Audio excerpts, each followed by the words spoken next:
The following is an important announcement from After Hours Cinema.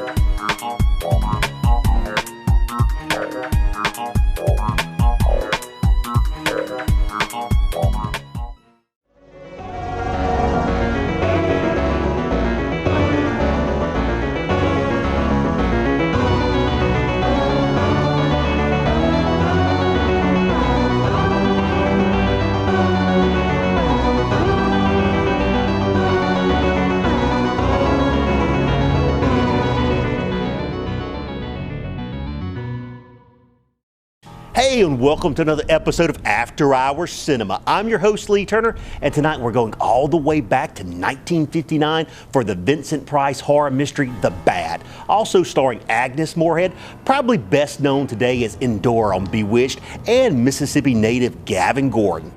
Tonight's movie is a remake of the 1926 silent film, The Bat, based on the novel The Circular Staircase by Arthur Mary Roberts. Although tonight's movie was shot in 1959, it almost has the feel of a 1940s old dark house murder mystery film. And the film was somewhat overlooked during the 50s when the horror films primarily focused on atomic-themed creature features. However, this family-friendly horror film has aged well and has been given a favorable reappraisal by critics. It stinks. And of course, this being After Hours Cinema, Hunter has some special treats cooked up for you during intermission, including a special shout out by actress Faith Stanley. And during break 3, we have a special interview with guest host Dawn DeVerger and actor Tom Proctor that you're not gonna wanna miss. Before The Bat takes flight, a little bit about the plot is probably in order. It follows a crazed killer dubbed the Bat, who is loose in a mansion full of people, and it's up to mystery writer Cornelia Van Gorder to uncover the Bat's true identity. So let's take flight. Here's 1959's The Bat.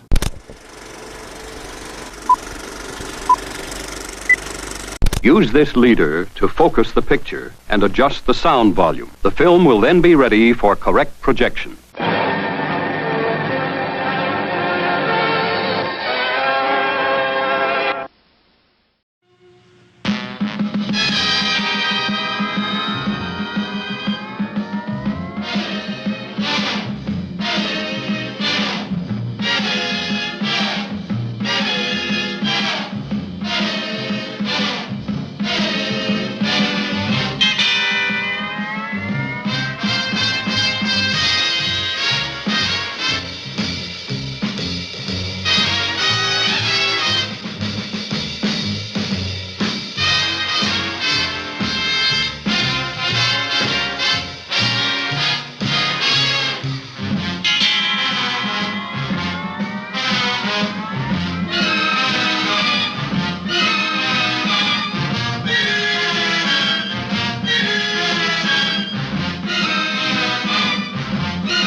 This is the Oaks, a house in the country which I rented for the summer.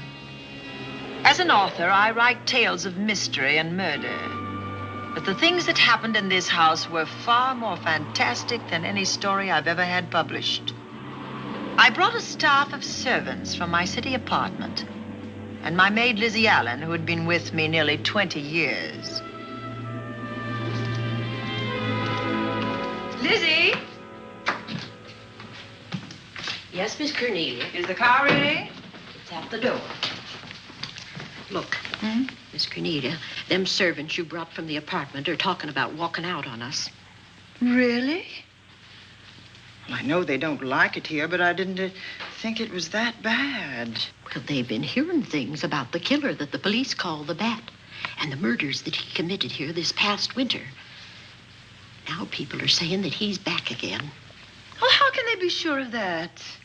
Has he committed another crime? No, not yet, but that ain't saying that he won't. Here's something else.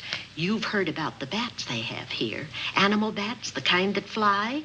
Yes, yes. Look what it says in this magazine. This is a report from the State Health Department, and it says some of them bats is rabid. Well.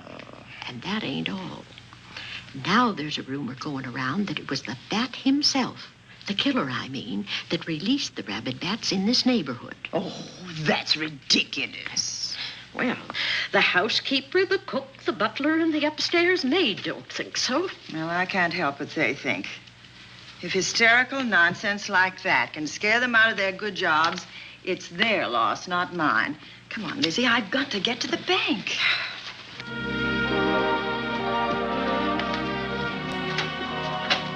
Drive directly to Zenith Bank, Warner. I'm afraid we'll have to hurry. It's near closing time. I'll get you there, Miss Van Gorder.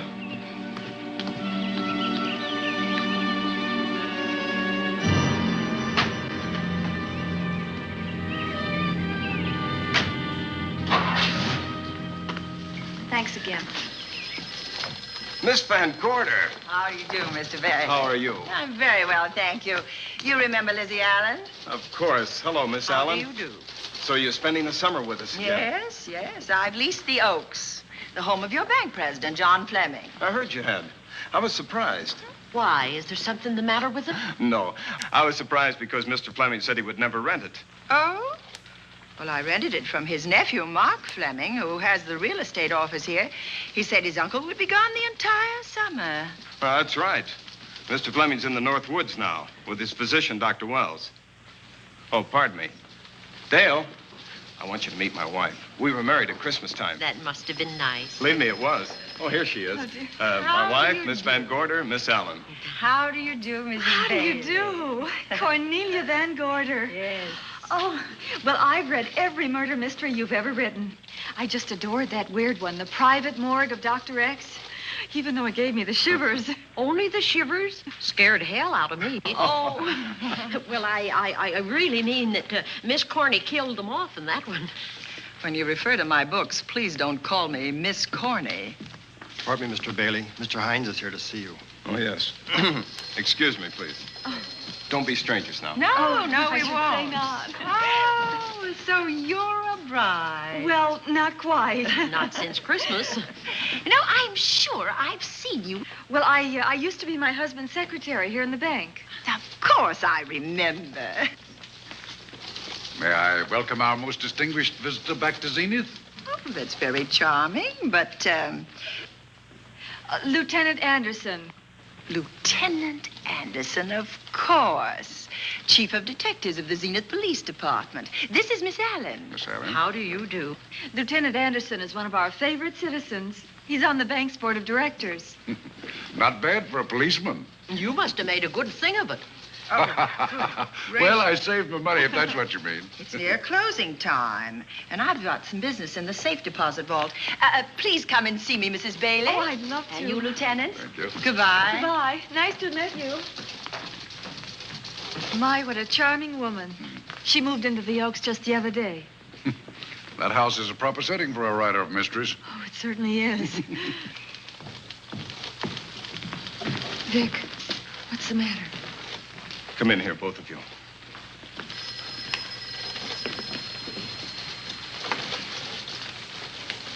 Andy, we're in trouble. Wendell Hines came in to pick up $350,000 worth of bonds that we were holding as collateral for a loan. They were kept in our special vault. Mr. Fleming and I are the only officers of the bank who have access to that vault. So? The Hines bonds are gone. That's not all. Other negotiable securities are missing. From what I can gather, short of a careful check, the bank has been looted of over $1 million worth of securities. You'll have to notify Fleming. I wish I could talk to him. Unfortunately, he and Dr. Wells are deep in the woods. They can't be reached by phone.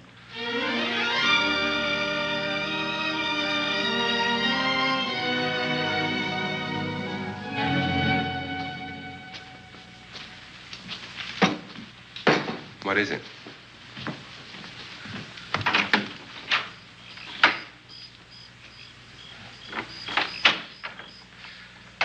I thought I heard someone on the path coming from the lake. Had an idea it might be that guide of ours. Oh, Sam won't show up until morning. It's a 20-mile canoe trip from here to civilization. 5 will get you 10. Sam has a message for me. I thought you told him at the bank not to bother you. I did, but they'll bother me.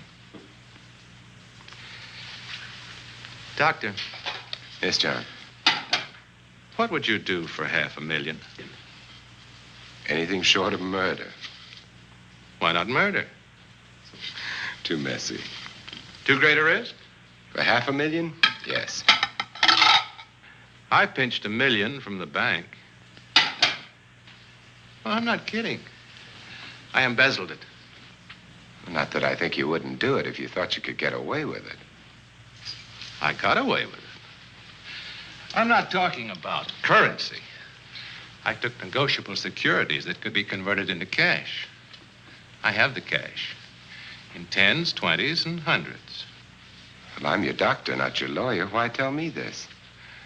You'll find out why. Who's going to take the blame for the robbery? Bailey, the cashier. They'll never suspect me. I like Bailey. Well, so do I. I love the guy. I gave him his first chance. He has a lovely little wife. Charming girl. Was the best man. Where's the $1 million? In my family's tomb in Zenith. In the crypt with my father's casket.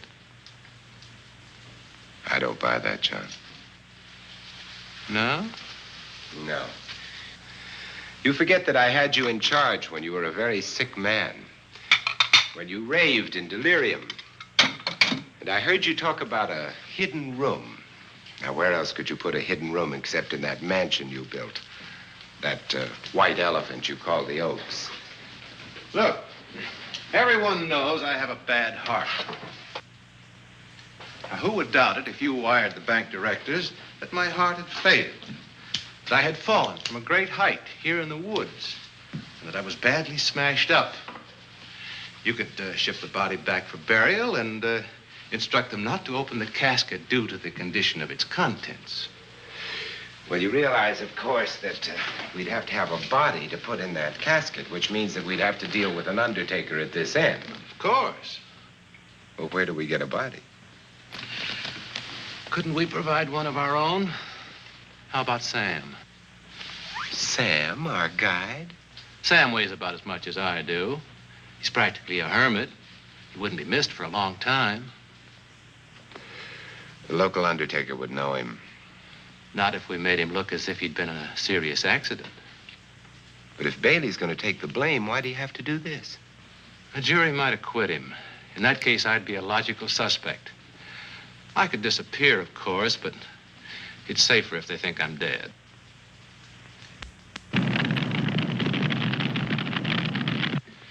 What if I don't go for this deal?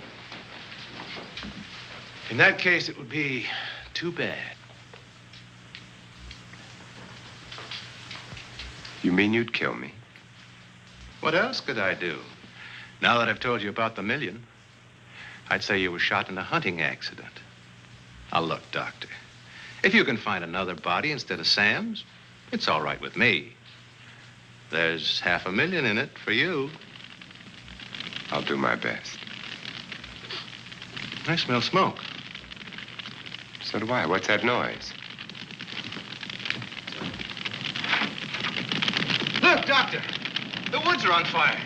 It's coming this way. We've got to get out of here. Out the back way. We will. As soon as I provide that body we were talking about.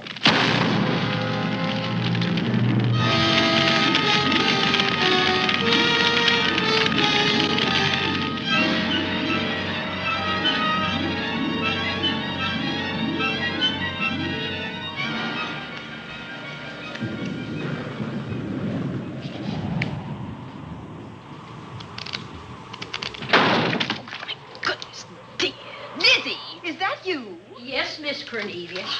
There's a storm coming up, and it's gonna be a snorter. The wind nearly blew the door off its hinges. Well, that noise blew my game higher than a kite. I think I've lost some of the cars. Oh, I'll get them for you. Oh, I see you found the paper.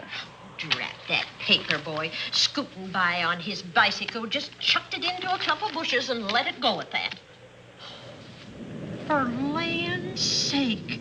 Mr. Vic Bailey's been arrested. Oh? I think. Victor Bailey, vice president and cashier of the Zenith Bank, was arraigned before United States Commissioner Alvin Fielding, charged with the embezzlement of over $1 million. I can't believe Vic Bailey had anything to do with that robbery. Oh, well, I see our landlord is home again. Landlord? Mr. Fleming. Dr. Malcolm Wells is back in town with the body of John Fleming, president of the Zenith Bank, who was killed in a forest fire. Mr. Fleming will be laid to rest in his family's tomb on Friday. And I hope he stays there. Well, why shouldn't he? Well, this is his house. And ever since he died, some funny things have happened here. For instance? The housekeeper, the cook, and the butler said that they heard strange noises at night. And the upstairs maid swore that she met a man without a face coming up the back stairs. Oh, so that's why they quit and left me to run this place without a staff. They didn't tell you, Miss Corney, but the truth is they were scared to stay. But you're still here, Lizzie. Haven't you seen anything? No. No, and even if I had, I ain't afraid of ghosts. They're afraid of me. Honest, Miss Corney, a spiritualist told me once that ghosts was allergic to me.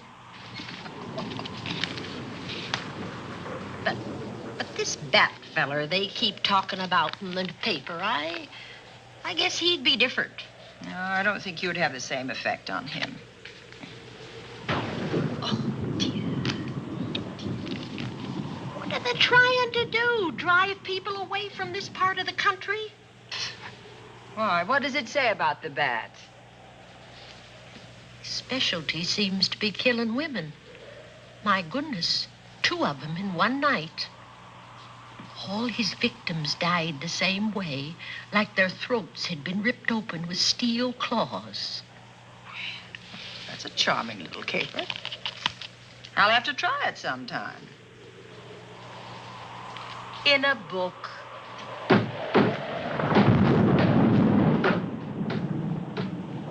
That ain't nothing, just something bumping against the house.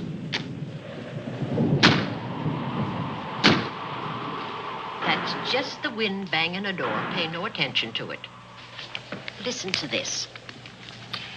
One of his victims who lived for a moment after she was found described the bat as a man without a face. Honest, Miss Corney, I think that woman must have been exaggerating.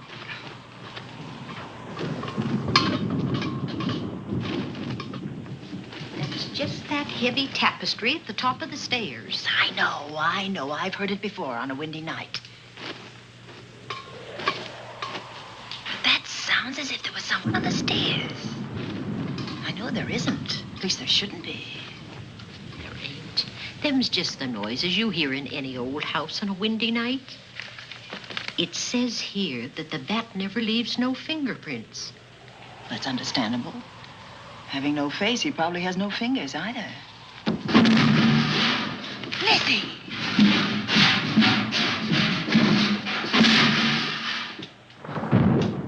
And that, I suppose, is the cat dropping its dentures. No, I don't think so. But I think it's something should be looked into.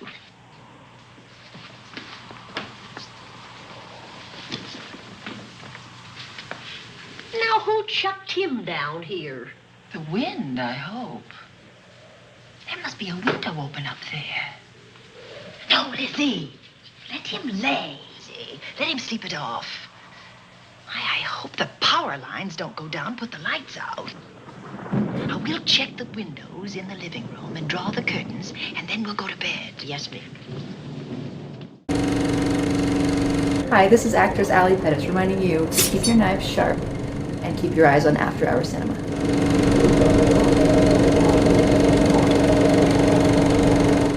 Hi, I'm Jennifer Moriarty. Have you checked out the merch on After Hours Cinema? You gotta get some.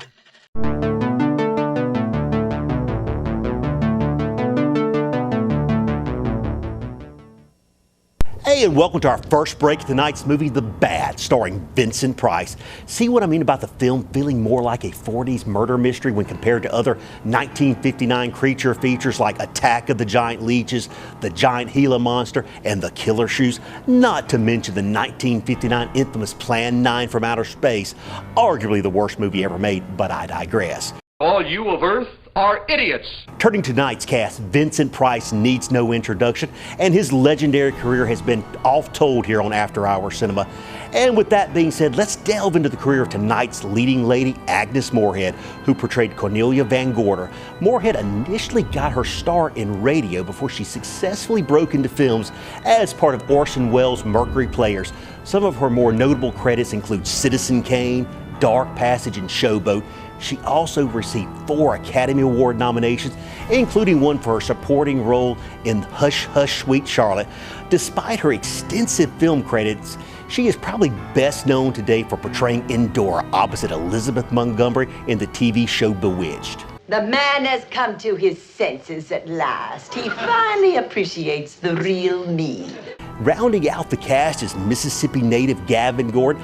For a little more about Gordon, here is actress Faith Stanley. Here's actress Faith Stanley to tell us more about Gavin Gordon.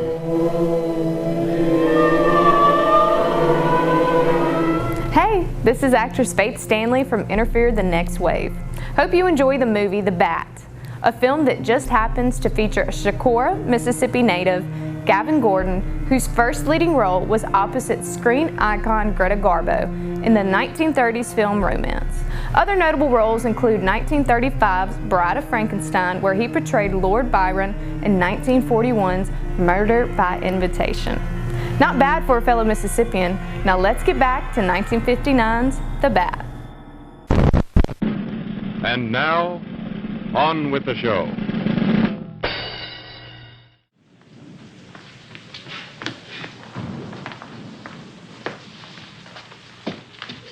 I won't be a minute.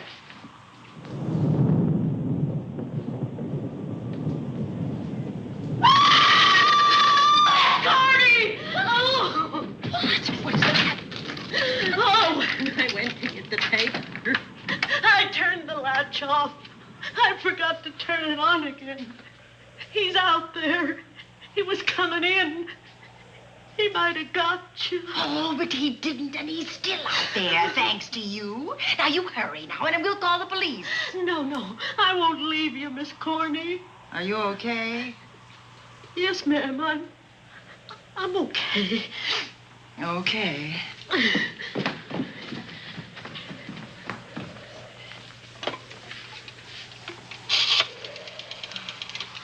Operator? Give me the police department, please. Zenith Police Department. This is Cornelia Van Gorder. I'm living at the Oaks. We know about that, Miss Van Gorder. Just a moment ago, a man tried to force his way into this house. You're not alone there, are you? What about your servants? Well, I have none except my chauffeur, and he's away. He won't be back until the morning. Now, there's only 2 of us here tonight, and we're going to lock ourselves in my room. Now, if any of your men see anything, will you have them call me? I'll send officers over there right away. Oh, thank you very much. Come on, Lizzie. We're going to sleep in my room.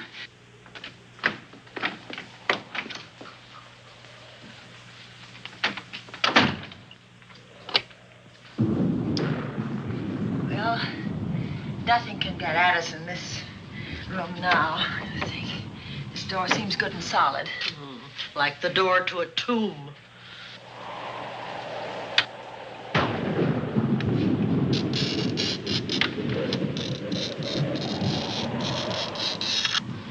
I think that couch will be comfortable. There's some extra bedding, you know. Yes, closet. Let's see now.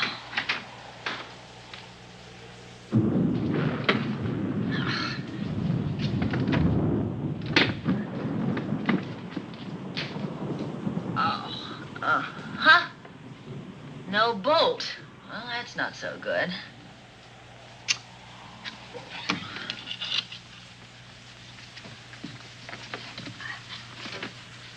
Oh, what's that for? That, my good woman, is a booby trap. If anybody tries to open this transom, this will be knocked off, and we'll hear it fall.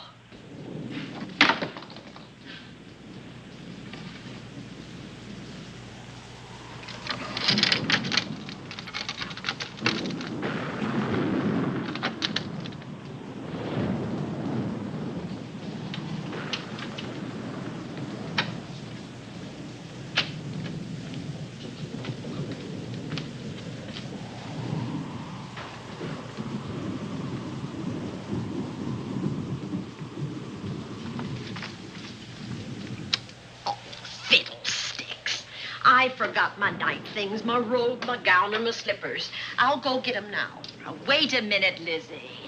I'll go with you. Now, don't you bother, Miss Cornelia. My room's just down the hall. Lizzie, I told you to wait.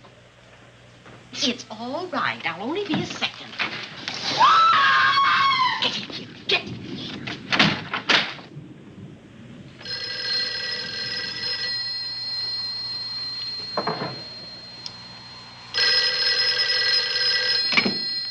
Yes? Miss Van Gorder? Yes? Zenith Police Department. There's a police car just outside your house, and the officers in it have reported that there's no sign of a prowler anywhere on the grounds. Well, the man's inside now. He's in the hall, just outside my bedroom. Have your men break through the kitchen door and search this place from top to bottom. Okay, Miss Van Gorder. Sit tight. I will. I have a gun, and I know how to use it.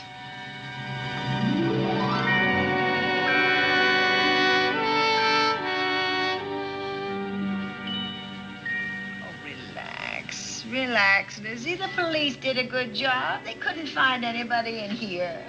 But we both saw him, Miss Cornelia. All right. So he got away. But there are men on guard outside, so just try and get some rest. There's nothing can get at us here.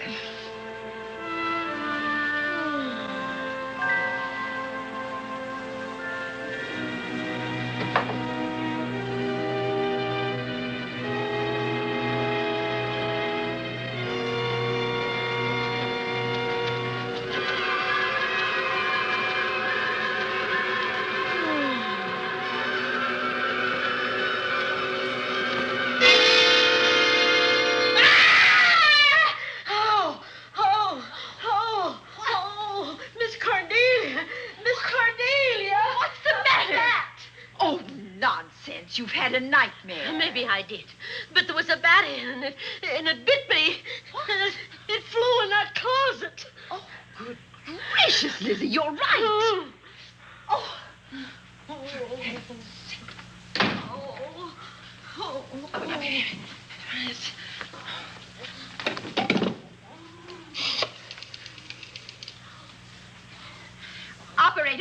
Operator, will you get me Dr. Malcolm Wells' office, please? No, I don't know his number, and I have no phone book up here, but this is an emergency. Will you connect me with his office, please? Oh, dear, I'm going to get the rabies. Hello? Hello?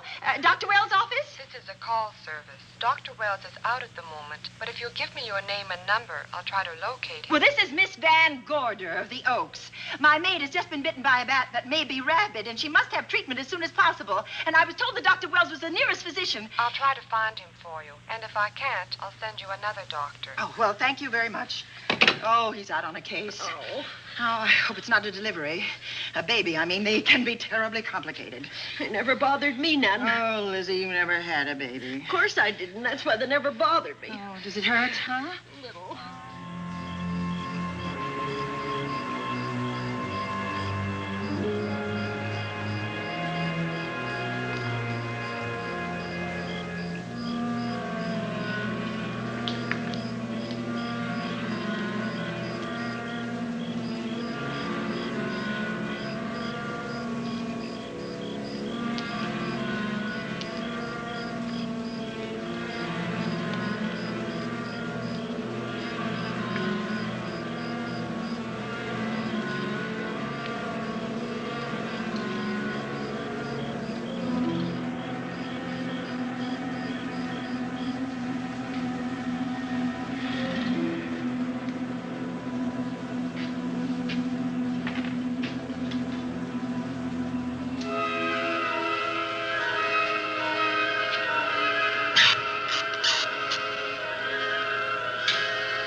Dr. Wells?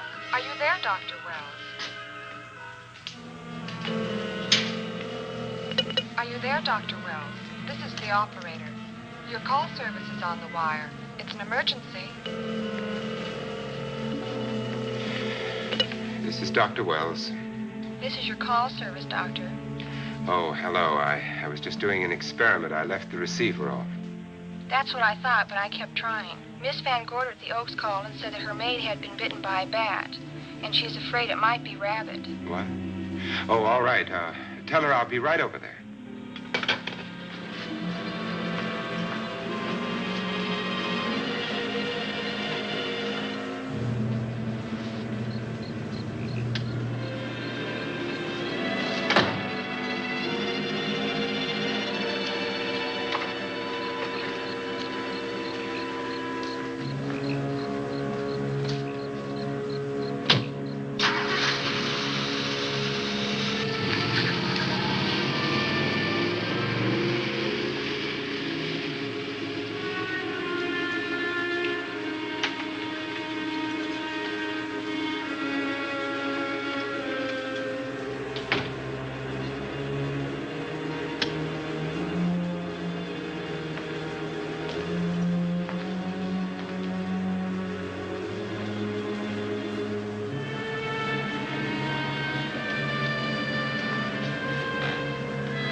Who's there?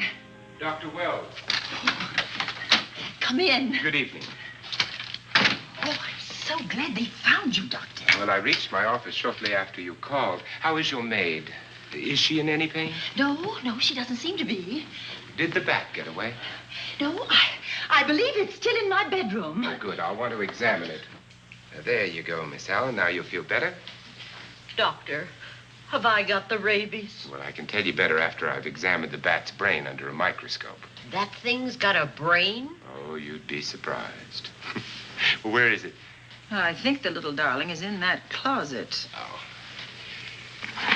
You know, it's a pity you leased this house, Miss Van Gorder. Why a pity? Well, my dear lady, I don't want to alarm you, but... Oh, well, after tonight, nothing can alarm me. Yes, I understand. It must have been terrifying. So many unexplainable things have happened here. There's something about the place. Your servants must have sensed it when they walked out on you. An apprehension of disaster. Well, let's see. Aha! Yes. There he is. All right, now. Take it easy. Nobody's going to hurt you. Quiet now. Quiet.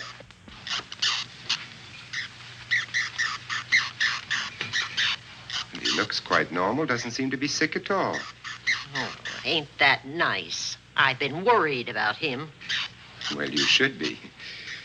From his appearance, I'd say that he doesn't have any infection. In which case, you've had a narrow escape. Now, you take one of those tablets I left for you, and I'll guarantee you a good night. And I'll drop in on you tomorrow. Oh, thanks for everything, Doctor. Now, don't worry. I can find my way out. Oh, I know you can, but do let me help you. Oh, don't forget that once I'm gone, you'll have to climb those stairs alone. Oh, I'm all right. I'm armed now. Can you shoot one of those things without shutting your eyes? Oh, Doctor, there are guns in every book I've ever written. I don't write about things I'm unfamiliar with. Lock the door, Lizzie. Good night. Yes, ma'am. Good night, Doctor. Accident? No, the wind blew him down. Oh. I think. Oh. Did you know that young Mark Fleming leased you this house without notifying his uncle? No, I didn't. Well, it doesn't matter now. John Fleming is dead, and Mark's his heir. But if John were alive, he would warn you to leave here, Miss Van Gorder. Really? Yes. It's been a tragic place for anyone who ever lived in it. Well, good night. Good night, Doctor. Who's out there? Nobody you need worry about, Doctor. Oh, it's Andy. Oh. That's right. Oh, good evening, Miss Van Gorder. Good evening, Lieutenant. Somebody sick here? My maid was bitten by a bat. Oh? A rabid bat? Well, I'll know for sure when I get to my lab. I caught the bat. It happened indoors? In my bedroom, yes. How'd it get in? Well, there are many ways a bat could get in a house. You ought to know. I spotted this hole in the window the minute I got here. Why? That's where the two-legged bat got your door open. Miss Van Gorder told me that she phoned headquarters at Zenith. Yes, I phoned twice. The second time was after the prowler got in the house. Weren't you at headquarters, Andy? No, but they contacted me. An officer came and searched the house from top to bottom, but they couldn't find the bat. You better have this window fixed tomorrow. Oh, yes, I certainly shall. Listen, I'd better be going. I'm due in surgery at 8 o'clock in the morning. Good night. Good night, Doctor. There'll be a man patrolling the grounds all night, Miss Van Gorder. Oh, thank you. And nobody inside, Andy? Why should there be? Well, how do you know but what the bat is hiding somewhere in the house? I'm quite sure he isn't in the house, Doctor. Not now. Good night. Good night.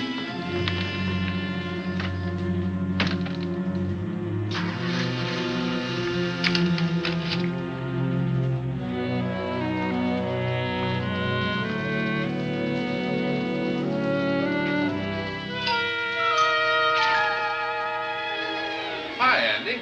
Hello, Mark. Well, congratulations. Real estate business must be picking up. New office, new furniture. New deal. How do you like it? Looks expensive. Are you squandering your inheritance? Oh, I haven't got it yet. Well, the paper says John Fleming left his entire fortune to you. Funny thing about that entire fortune is that we can't find it. No kidding. Oh, all Uncle John had in his bank account was a couple of $100. And his safe deposit box was empty. If we don't find that missing million, mine will be empty, too. How come? Well, all my savings were invested in Zenith Bank stock. The examiners won't certify the bank as solvent until those stolen securities are found. So the stockholders have voted an assessment that'll wipe some of us out. It's a since those securities have been converted into cash. And if I can't find that cash, I'm sunk. Well, where are you going to look for it, Andy? Here in Zenith. Your uncle wouldn't take $1 million on a hunting trip, would he? You suspect Uncle John? Why, Andy, he founded the Zenith Bank. That'd be like robbing the family tomb. You think he wouldn't? Well, besides, Vic Bailey's fingerprints are all over the vault. Now, they didn't find any of Uncle John's fingerprints. Because he wiped them off. Can the defense prove that? They'll try to. Judy Hollander, Bailey's secretary, is a defense witness. And they believe her testimony will have a powerful effect on the jury. Oh, well, she has a powerful effect on me. Judy's a doll. Here's the book you mentioned, Judy. It's your newest one. Yes, it's just been published. You can have that copy if you wish. Oh, it's a first edition and you've signed it. Yes, of course. Thank you so much. May I serve tea now, Miss Van Gorder? Yes, please do, Warner. Thank you. Well, I see you've engaged new servants. Yes, of course. Well, how did you persuade them to live in this house? Well, Jane Patterson, my new housekeeper, knows this house better than you do, Doctor. Oh? She worked for John Fleming. And Warner was my chauffeur. Chauffeur turned butler? Yes, it's incredible. He can play any part at a moment's notice. Did you get a plumber, Warner? No, we can't get a plumber for 3 days, madam. What about that leaking pipe? The basement will be flooded in 3 days. The pipe is no longer leaking. You mean it's dried up of its own accord? No, not quite. I packed the elbow where the water was coming out. Packed the elbow? Thank you, madam. Now, there's a character. How long did you say that he worked for you as chauffeur? About 3 months. Well, I hope he doesn't have a police record. My dear Dale, it may interest you to know that the last night of his life, John Fleming told me that he loved your husband like a son. If Fleming were alive today, he would be fighting to prove Vic's innocence. Could Mr. Fleming prove his own innocence? Miss Van Gorder, can there be any doubt about it? There will be when Miss Hollander testifies at Vic's trial. Oh? You know something that we haven't heard yet, Judy? Something I saw with my own eyes. She's not permitted to say what it was. My dear girl, I wouldn't think of asking her. But let's assume for a moment that Fleming did steal the $1 million. Now, what would he do about it? Where is it? Hidden someplace where he could lay his hands on it without getting caught in the act. Now, if I was writing this, instead of living in the middle of it, I'd hide it right here in this spooky old house. Under a loose floorboard or up a chimney? If Mr. Fleming had the nerve to steal $1 million, he'd make his plans well in advance. I'd say he'd prepare a place to hide it. Possibly when this house was being built. Now, I rented this place from Mark Fleming, his nephew. I wonder if he'd have the floor plans. I'll ask him. Yes. Lizzie, will you bring Mrs. Bailey the phone? Oh, you ask him now. Okay. His number is Summit 7537. Oh, thank you, Lizzie. Summit 7537. Not bad, eh, Andy? That means new business. Now, you see, somebody wants to buy a house.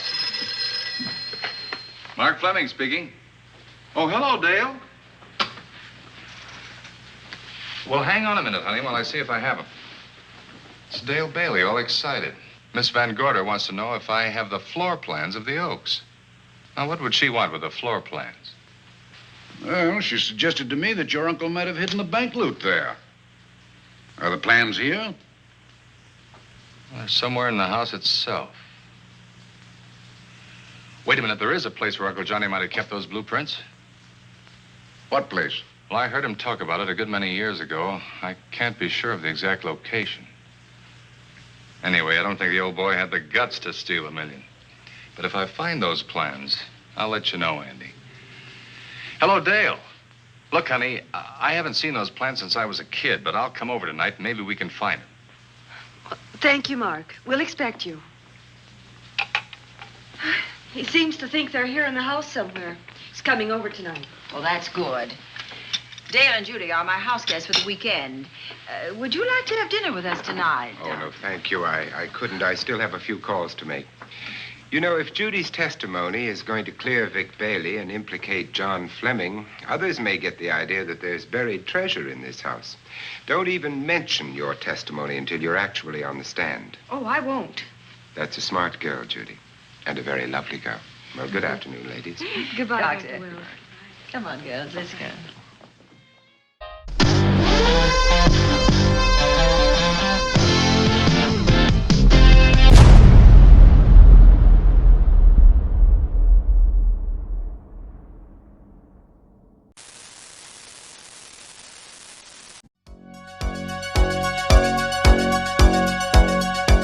Check out these shows available now on FearFlix.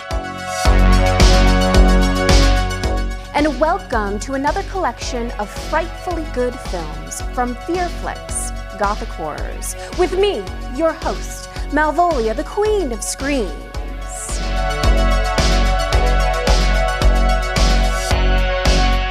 Hey, I'm Pamela Such. You know me from all the Wave movies. And here we are, we're going to play Curse of the Swamp Creature 2. Hello guys, I'm Rachel Waits. And I'm Elise Costin. Welcome to Silent Screams. I'm Pamela Such. I'm Monica Hayes. Thank you for tuning in to 70s Grindout on FearFlix. Hey y'all, I'm Sherry Davis, your host for this wild and untamed collection of horror films from FearFlix. We wrangled up a selection of Texas horrors for this one. Welcome to Lone Star Horrors.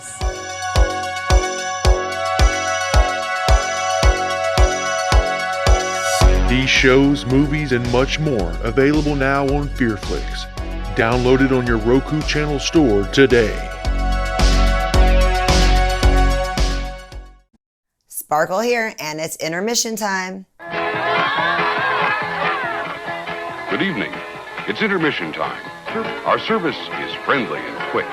You'll find hot dogs, hamburgers, pizza, your favorite candies, hot and cold beverages, and other delicious snacks.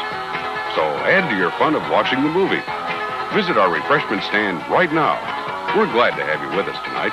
We hope you'll come to see us often. It's great to get out to the movies.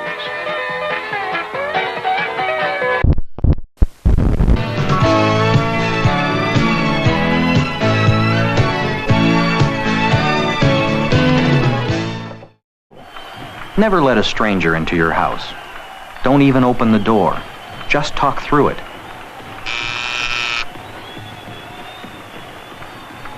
Here's one thing you might hear. Who is it? O Tekna, Kadmu tu palai mea tope, Chinas pod hedras tastemoi toas depe, Hicteriois cladois in existemenoi, Polis tomumen tumiamaton geme, Homu de payanum de caistenagmaton. No, I'm sorry. Please come back in a half hour.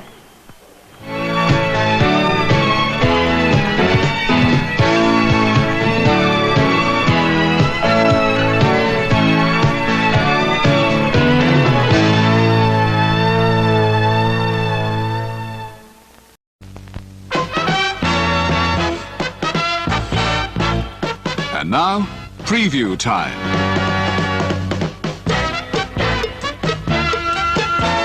When it comes to entertainment, you can't beat a good film. So let's take a look at what's coming your way. Help me! Help me! Somebody's trying to kill me! Desert holds key to your future. You drink tea slowly and concentrate on wishes. When you finish, I will tell you what his lips say.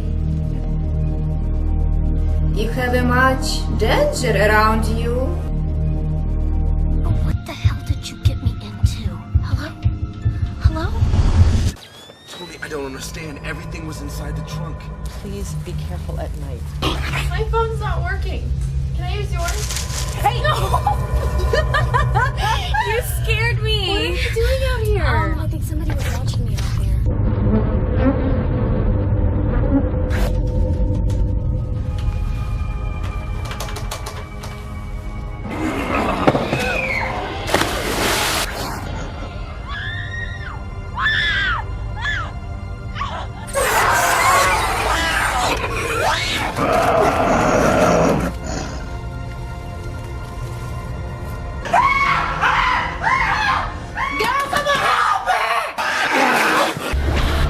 What's wrong with...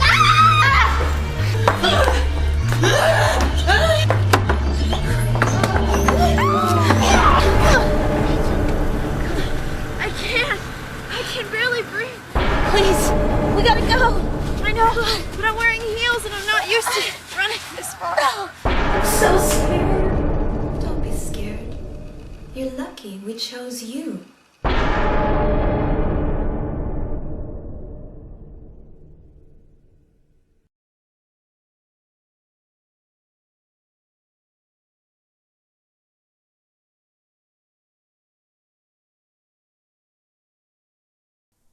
Hey, this is Sparkle Sujin. Check out this great trailer.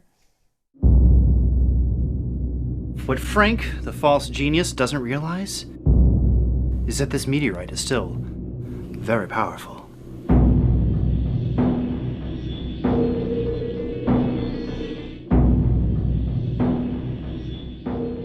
All that remains is for it to be woken up.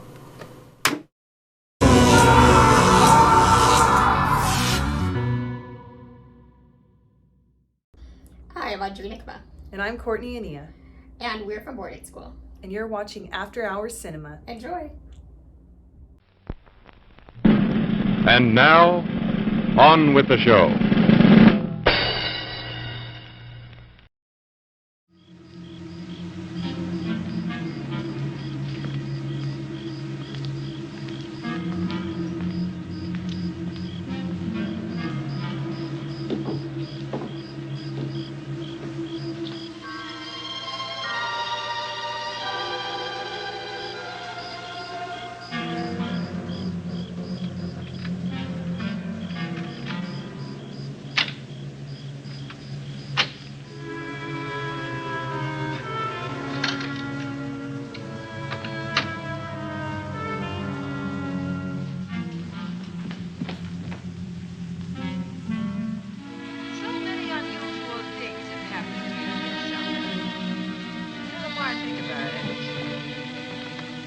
I realize I should be putting them down on paper. Weren't you your husband's secretary, Dale? Yes, I was. Do you take shorthand? Well, my dear, if you'd like to have your mind occupied, I want you to work with me while I write the story of this fantastic criminal, the Bat.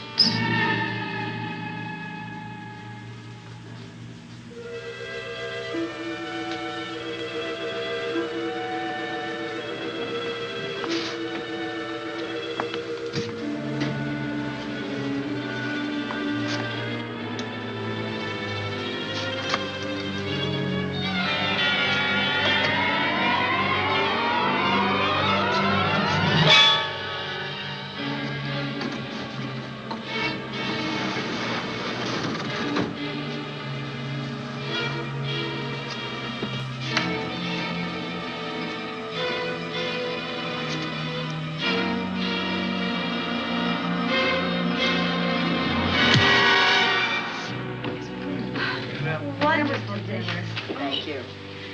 It's really nice. It's a good dinner, Lizzie, as usual. Wonderful. Oh, what a lovely piece of silver. It's an original, isn't it? Yes, they still use them in England for buffet breakfasts. Some hot water in the bottom. Keeps your kippers hot, your sausages, and your scrambled eggs. Interesting. It's very useful, really nice.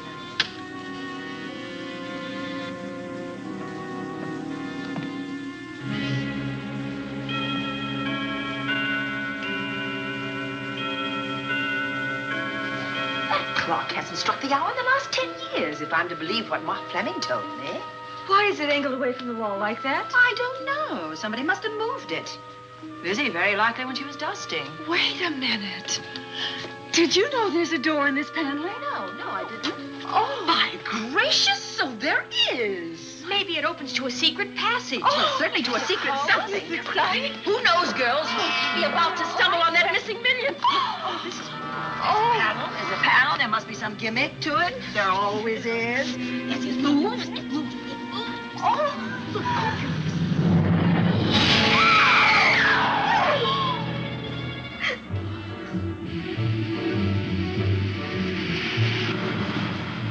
Calling car 11.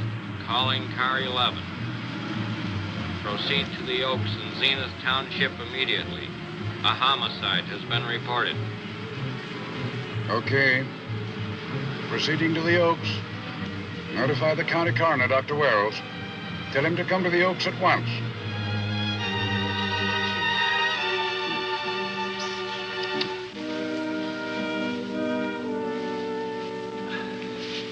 Horrible. As if his throat has been torn by some creature with fangs or claws. That's his sign. We found it on the others he killed. I'd hoped those reports that he was up to his old tricks again were pure imagination, but apparently they're based on fact. He's come back. Back to the scene of his kills. Yes, that's who I mean. That's who did this. The Bat. Who found Mark? We all did. And his Dale and Judy and I. Lizzie was in the dining room. This is my new housekeeper, Jane Patterson. You know, she worked for John Fleming. I know her. Where were you, Mrs. Patterson? In the kitchen, cleaning up. I cooked the dinner tonight. Did you know that the secret closet was here? No. It was behind the grandfather's clock. Well, it was I who found it, really. Noticed the clock had been moved and the door wasn't quite closed. I'll get it.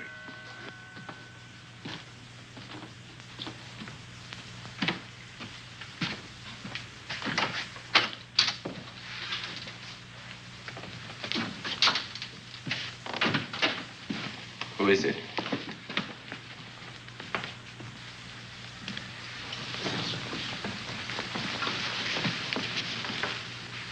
Mark Fleming. As coroner, you saw the same wounds on the others. How long's he been dead? Oh, I'd say about a half an hour. Do you believe it was the Bat? That's a Bat's trademark. Perhaps he's still in the house. That's possible. Why should he be? Because he's looking for something, and like you, he believes it's here. And he's a persistent killer. I would advise you to get out of this house as quickly as possible, notwithstanding our expert police protection. Have you called the morgue? They're on their way here. Oh, good. I want to examine the body before they get here. May we take it into another room? Yes, to the sunroom in the back. Thank you. Give me a hand. Excuse me.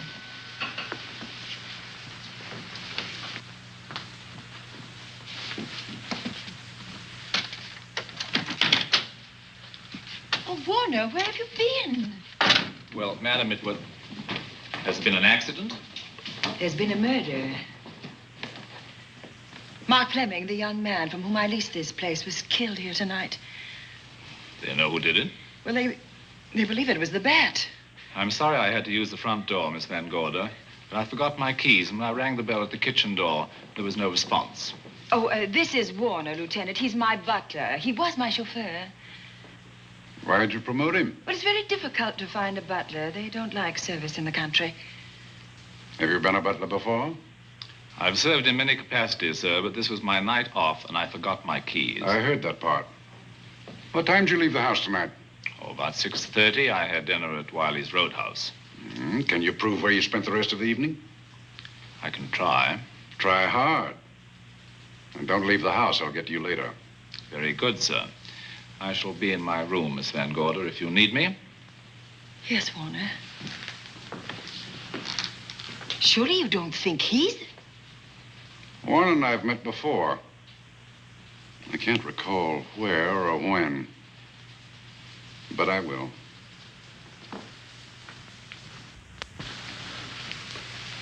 There'll be a crew here shortly from headquarters, dusting for fingerprints, taking photographs. But in the meantime, Mrs. Patterson, you aren't leaving the house tonight, are you? No, Lieutenant. Don't. I'll talk to you in the morning. Good night. Good night, sir. Good night, Miss Van Gorder.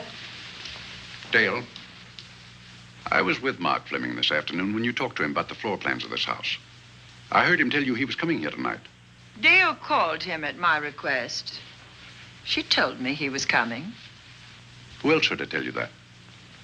Judy, Lizzie. And that nice Dr. Wells. Dr. Wells. There are a few killers who kill for the fun of it. The bat very likely is a mental case, and I'm convinced that his crimes are motivated by his mania for personal gain. There's $1 million at large, and he's going to keep on hunting for it until he lays his hands on it. Now, these young ladies are staying here tonight? Yes, they're my house guests. Well, when my crew arrives, we'll be busy for a while, so I'd suggest that That we go to our rooms? That's a very good idea. Come on, girls. What about a police guard for this house tonight, Lieutenant? You've got one. I'm going to cover this place tonight from the attic to the basement. If the bat makes another call, I'll have a little surprise for him. Who is he? Have you any idea?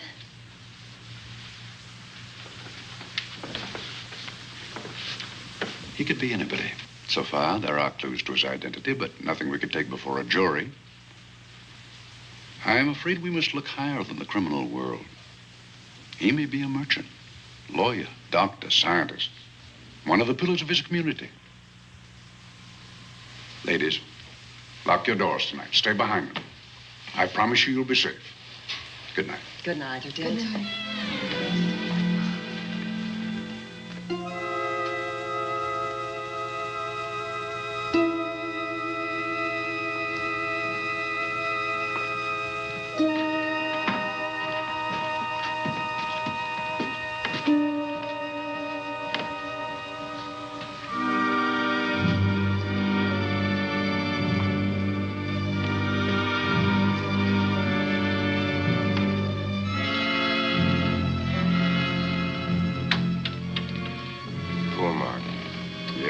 Pity.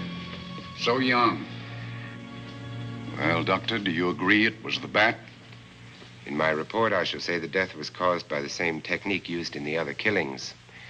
A paralyzing blow to the throat, followed by severe lacerations of the jugular, resulting in excessive hemorrhage. In a layman's language, he didn't know what hit him. Oh, he knew. But he didn't have time to think about it.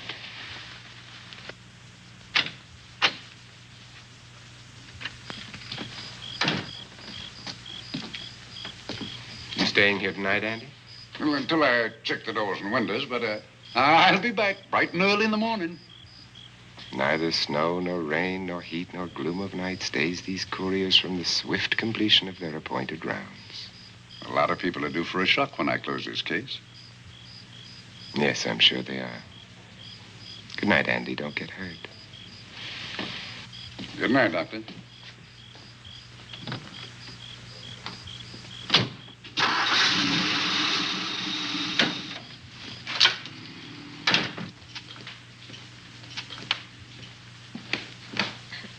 You know, I think we'd better let you get some sleep. Oh, well, Lizzie and I share this room for mutual protection.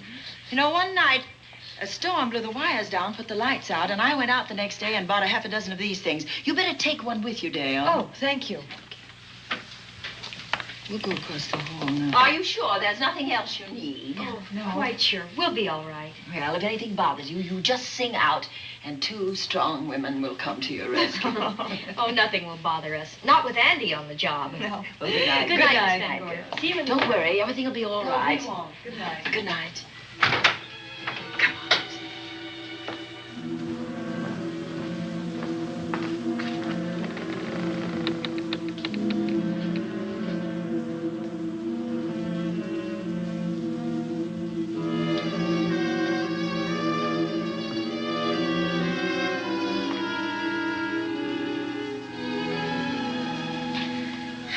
I don't think I'll sleep tonight. Me neither. All I can see is poor Mark Fleming staring at us. I thought that when people died, their eyes closed, as in sleep. Don't think about it. I'll bet you're thinking about it. No, I was thinking of my poor husband sleeping in jail tonight. Oh, Judy, I love him so much.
that noise?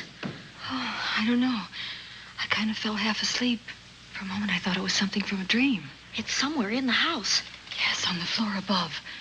Not directly over us. Probably a room overlooking the driveway.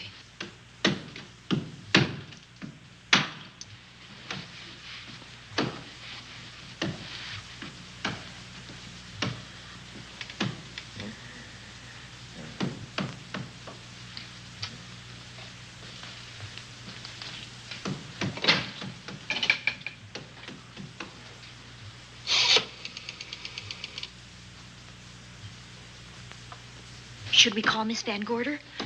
She'll hear it. How can she help but hear it? Oh, besides, we don't want her to think we're a couple of hysterical women. Well, I'm about to become one. I've dear. had it for one night.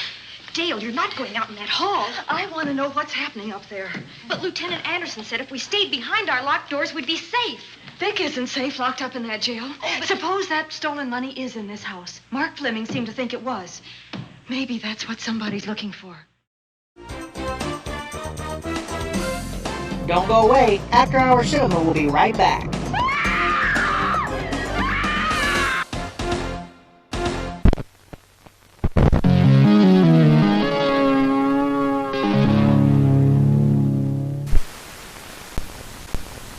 Hey, and welcome to our final break in tonight's movie, The Bat, starring horror icon Vincent Price. As promised in the intro, we have an interview with actor Tom Proctor, who you'll probably recognize for his roles in Guardians of the Galaxy, 12 Years a Slave, and Nashville. So let's get to the interview. Joining us today is Tom Proctor, actor, musician, stuntman extraordinaire, and that is just a few of the many hats that he wears. You truly are a man of many hats. Thank you for being willing to do this Zoom interview for After Hour Cinema. Oh, no problem at all. I've always enjoyed talking to you, and talking to you with somebody else. That's just still talking with you. We share a lot in common in our love of horror films and both watching them and making them, and so you've been in everything from B movies to high budget stuff like Guardians of the Galaxy. What's your favorite thing to work with? I hate that you asked that question, because the true answer and the answer that that my manager and agents would like me to give is two different answers. Well, here's the thing. When you've worked with some of the directors I've worked with, John Hillcoat, Cary Fukunaga, James Gunn, all of them great, incredible directors, and I really enjoy working with them. And people will say, "Well, who's your favorite director?" And I'm supposed to say one of those, because that's politically what's correct to do in the business. Yeah, but if I'm honest, I have to say Kevin Kangas.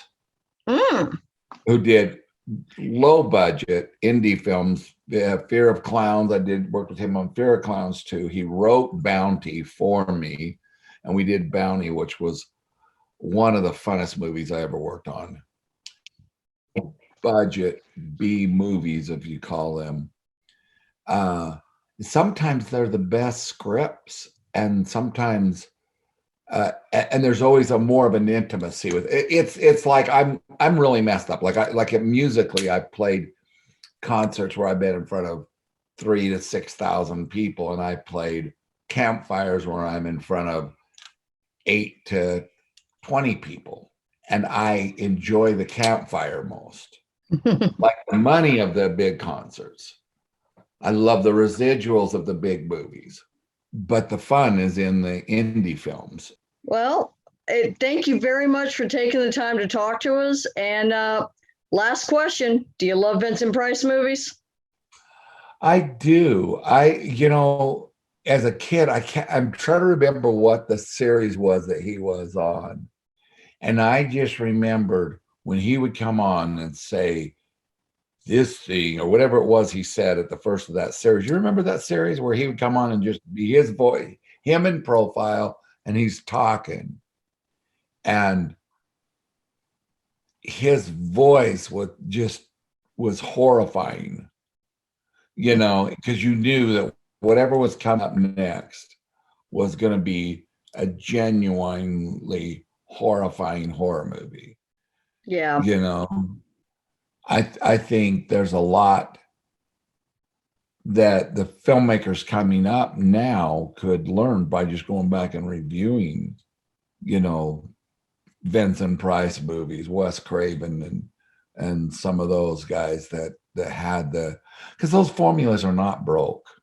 No, you know, they're just not. Even Edgar Allan Poe's formula of show the problem in advance is not broke. Whether you're talking horror films or action movies, it's not broke. I would say, yeah, let's go back to doing them right. Well, thank you very much for taking the time to talk with us, and I wish you luck on all your endeavors. Break lots of legs. Bent legs to break. All right. Thank you. Thank you. And now, on with the show.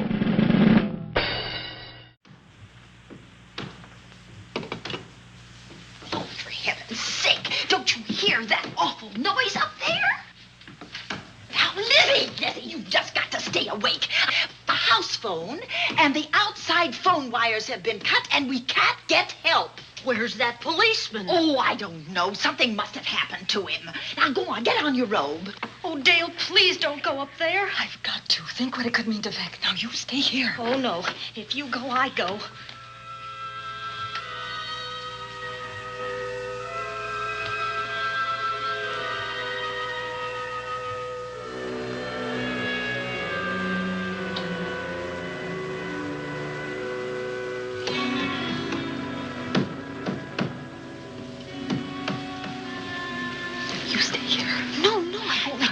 Alone. You wait here. I'm going to see what it is. Oh, please let me go with you, Judy. Will you warn me if anyone comes? I'll only be a moment. Now, wait.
Give her to me. I'll look after her. Poor baby.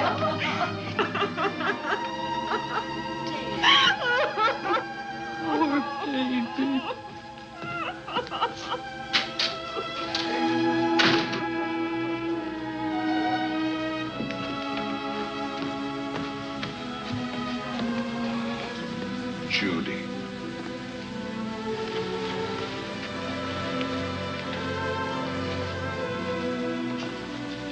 The bat. Yes, the bat. He caught her at the head of the stairs.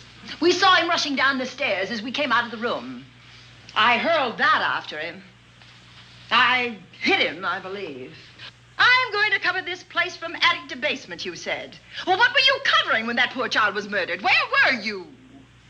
I saw a man outside in the grounds. I went out there and hunted him. I heard him in among the trees, and so I followed the sound of him as far as the brook down near the back road. And then I lost him.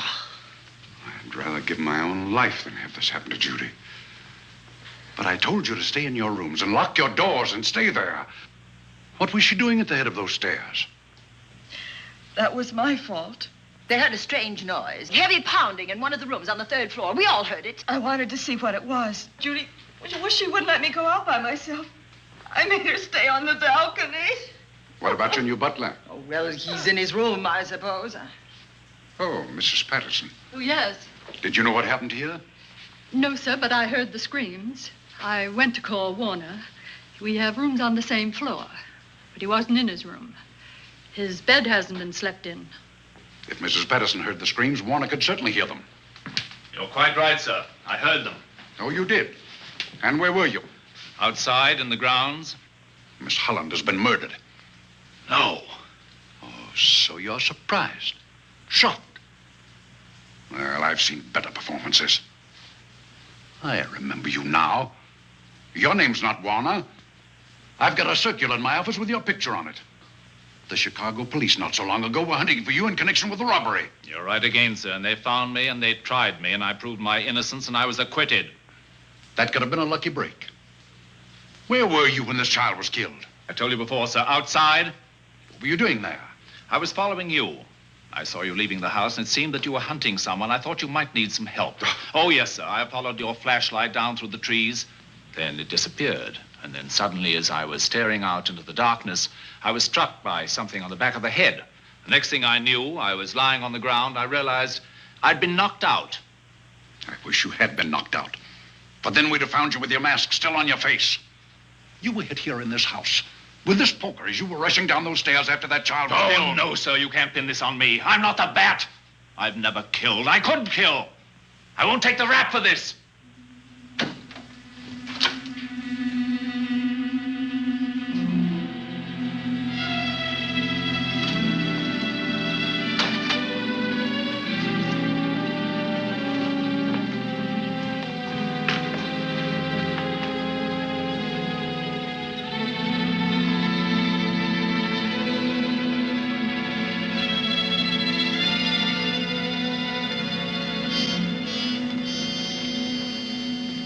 Doctor.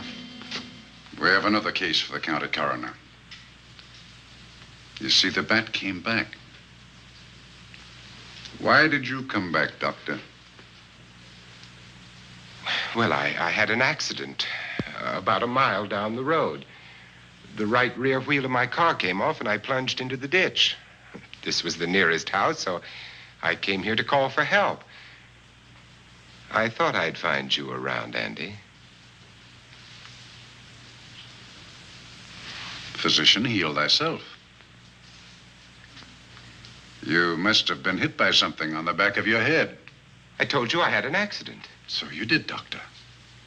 So you did. I could be wrong. But maybe I'm not. We shall see. All right, dear, let's start a new chapter. For days, the murders held the headlines. Lieutenant Anderson grilled us and ransacked the house from top to bottom. Warner was not placed under arrest, but his every move was watched. At night, except for a detective on guard in the house, the police and the reporters left us alone. And on one of those nights, without telling Lizzie or anyone else, I pursued a secret investigation of my own.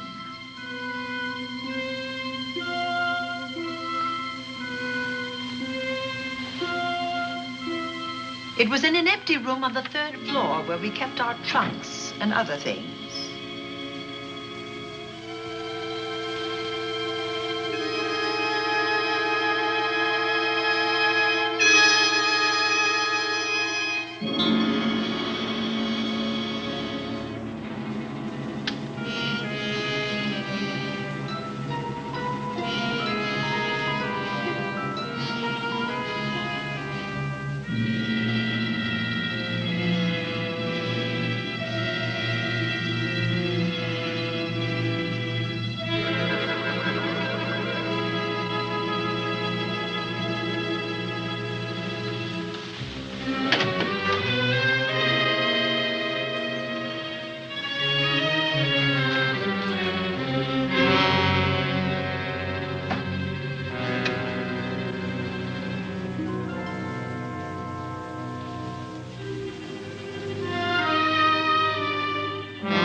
Bright idea to kill me in my own lab and let people think that I'm the bat.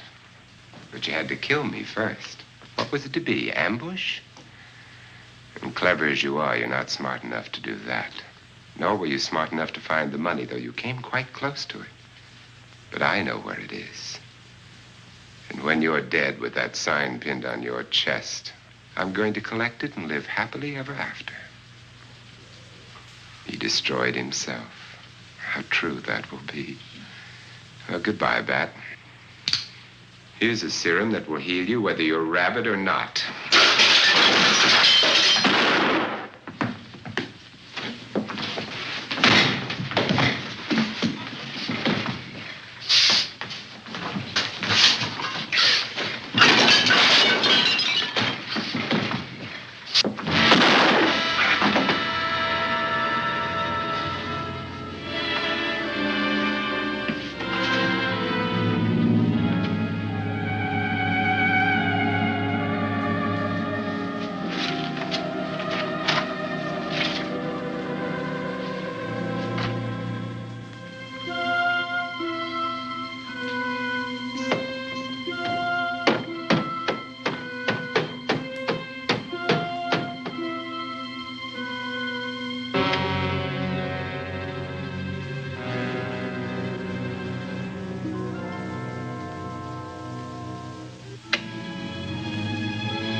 Something's wrong.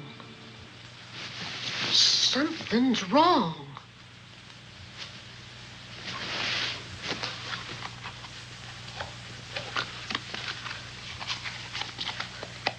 Miss Cornelia!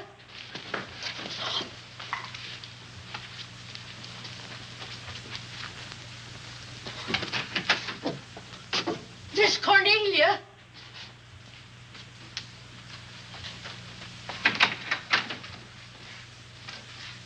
Now, where would she be going at this time of night?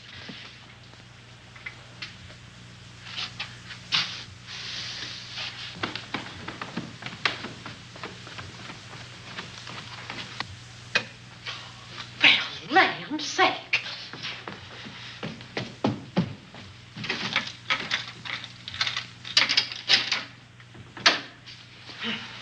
I never. Oh. Mr. Davenport. Mr. Davenport. Oh, a fine thing. The door unbolted, the chain off, and you asleep on the job. Wait till Lieutenant Anderson hears about this. Come on, wake up. What's the matter with you? I don't know. My head hurts. My whole body's numb. Here, take a sip of this. Try to snap out of it. I'll be back in a minute.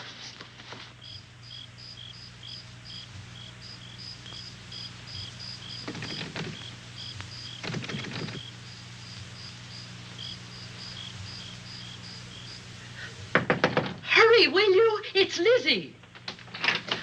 I'm terribly worried. I can't find Miss Cornelia anywhere, and something's happened to the policeman. I don't know what. Get Warner. Bring him to the drawing room. Tell him we need him.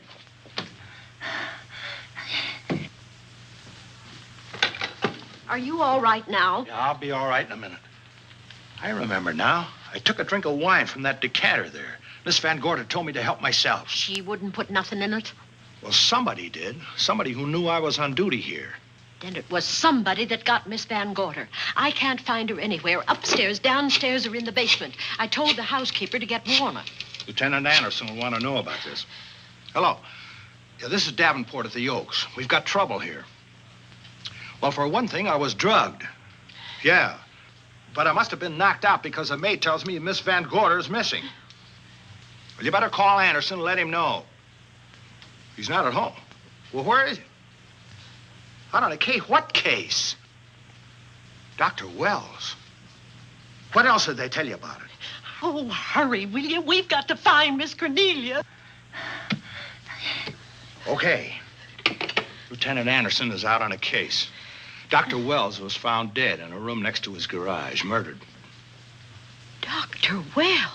There's something queer about the killing of Wells, but headquarters won't talk about it. Lizzie, Warner isn't in his room. There's no sign of him anywhere. And I was supposed to keep an eye on that guy. Where's Miss Cornelia? That's what I want to know. Wait a minute. Didn't you say that the chain and the bolt were off of the front door? I certainly did. Well, maybe Miss Van Gorder went outside. Oh, she never would. We better look. I can't breathe. There's no air.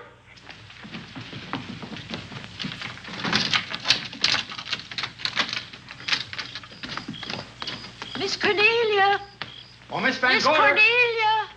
Miss Cornelia. Miss Van Gorder. Look. There's a light in that room on the 3rd floor. Were you up there tonight? Well, of course I was, but I turned the lights out before I came downstairs. And Miss Cornelia might have turned them on again. That's why we're going to look first. Come on.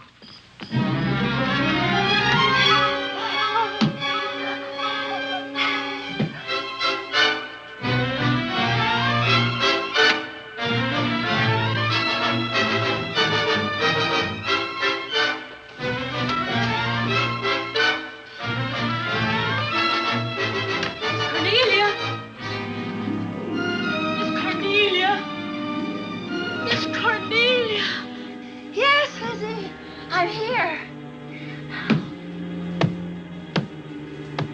Right here. Come to the mantelpiece. Here we are, Miss Van Gorder. What do we do now? Over the mantel, there are 5 panels. Strike it with your hand.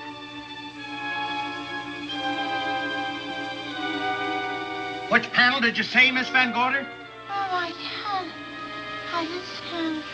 Miss Van Gorder, which panel? We couldn't hear you. She said strike it. What difference does it make which panel? Strike them all. Look.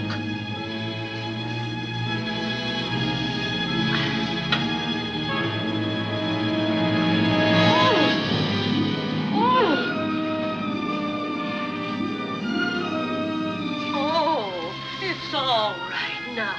It's all right, dear. Lizzie's here.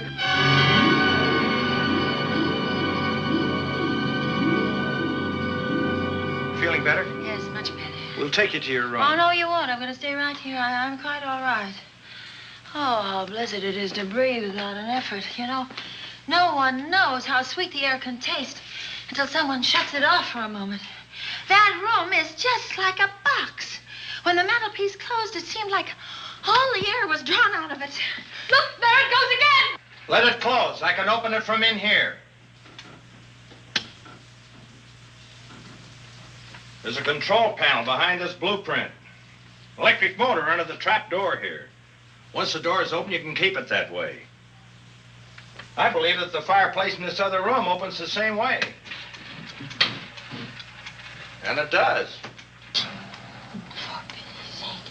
I tried to find this, but I couldn't find it. Yeah, it's back of this blueprint here. Well, it's quite a setup. Too bad we can't open that safe in the same way. Take an expert to crack this box or a shot of nitro. Oh, maybe that's what the bat had in mind. Could be. Seems he's on the prowl tonight. Miss Van Gorder, Warner has disappeared. And Dr. Wells has been murdered.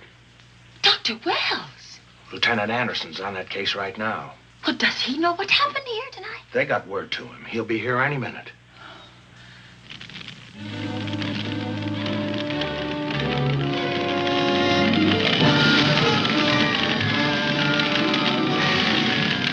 What's that noise? Miss Van Gorder, the garage is on fire. Scott, look at that. Lizzie, put that light out in the other room. Now, where are you going? To report the fire. Well, you just stay right here. But Miss Van Gorder, the garage. Well, let it burn. You watch the stair. Can't you see that fire was set to get us out of the house? Out of the house? Were you talking about the... Yes, I'm talking about the bat. Now that the lights are out, he'll think his trick has worked, and we've gone. He'll be here any minute. Well, so will Lieutenant Anderson. I hope so, but the bat will be here first. And he'll kill again if we're in his way. We've got to be as clever as he is.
You'll be safer downstairs. I'll take care of you. Well, the others can go, but I'm going to stay right here.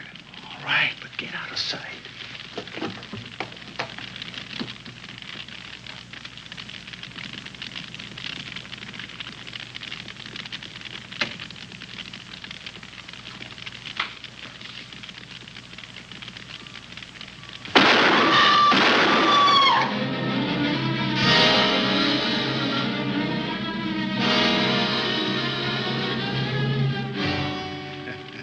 Let's face it, ladies, and get it over with. Others have seen my face before they died, but I'll have to deny you that pleasure. This would make a good scene for your book, Miss Van Gorder, but I'm afraid you'll never write it.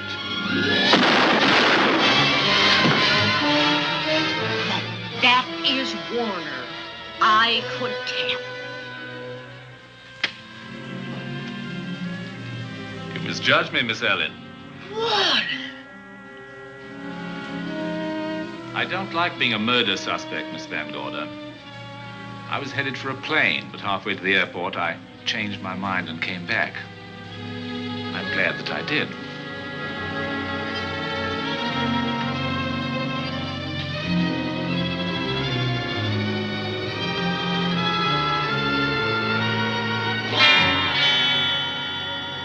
Why, it's Lieutenant Anderson.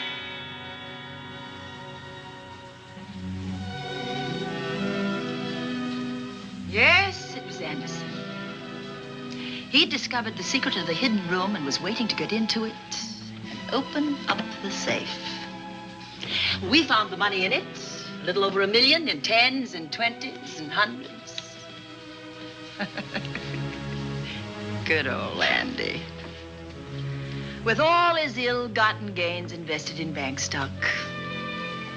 It's rather a clever way to hide stolen money. In the open, as it were, and so respectable. But don't try it. No matter how clever you are, you can't hide murder.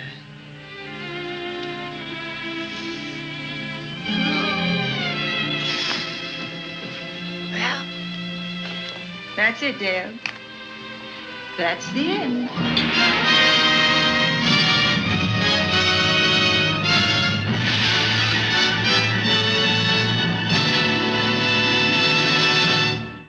Well, that's a wrap on 1959's The Bat. Hope you enjoyed the film's throwback murder mystery vibe and the performances of Price and Moorhead. Despite being over 60 years old and shot in black and white, the film is still entertaining and holds up well. As to the film's legacy, it has become a staple of public domain box sets and has spawned yet another movie, this time a TV remake with Jason Robards. Also, one last bit of trivia. Did anyone notice the 1959 Edsel car in Dr. Wells' garage? It definitely dates the film, as Edsels were only produced a scant 2 years. Well, I think it's safe to say that The Bat earns the after-hour cinema seal of approval, like a film with Vincent Price wouldn't, but I digress. Be sure to tune in next week for another great low-budget gem. Until then, I'm your host, Lee Turner, and let's keep those B-movies rolling, guys.